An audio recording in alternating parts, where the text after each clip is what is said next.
कृष्ण कृष्ण हरे हरे हरे राम राम राम हरे हरे। गोविंद बोलो हरि गोपाल बोलो। आज हम 12वें अध्याय के श्लोक 5 का अर्थ कंटिन्यू करेंगे। जीव शाश्वत रूप से व्यष्टि आत्मा है और यदि वह आध्यात्मिक पूर्ण में तदाकार होना चाहता है तो वह अपनी मूल प्रकृति के शाश्वत सत्य तथा ज्ञेय चित्त पक्षों का साक्षात्कार तो कर सकता है, लेकिन आनंद में अंश की प्राप्ति नहीं हो पाती। ऐसा आध्यात्मवादी जो ज्ञान योग में अत्यंत विद्वान होता है, किसी भक्त के अनुग्रह से भक्ति योग को प्राप्त होता है। उस समय निराकारवाद का दीर्घ अभ्यास कष्ट का कारण बन जाता है, क्योंकि वह उस विचार को त्याग नहीं पाता। अतएव देहधारी जीव अभ्यास के समय या साक्षात्कार के समय अव्यक्त की प्राप्ति में सदैव कठिनाई में पड़ जाता है। प्रत्येक जीव अंशतः स्वतंत्र है और उसे यह अच्छी तरह समझ लेना चाहिए कि यह अव्यक्त अनुभूति उसकी आध्यात्मिक आनंद में आत्म स्व की प्रकृति के विरुद्ध है। मनुष्य को चाहिए कि इस विधि को न अपनाए।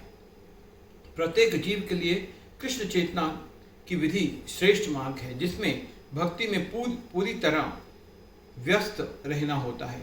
यदि कोई भक्ति की उपेक्षा करना चाहता है तो नास्तिक होने का संकट रहता है। अतएव अव्यक्त विषयक एकाग्रता की विधि को जो इंद्रियों की पहुंच से परे है, जैसा कि श्लोक में पहले कहा जा चुका है, इस युग में प्रोत्साहन नहीं मिलना चाहिए। भगवान कृष्ण ने इसका उपदेश नहीं दिया। ये तु सर्वाणि कर्माणि मयि सन्न्यस्य मत्परा अन्येन एव योगेन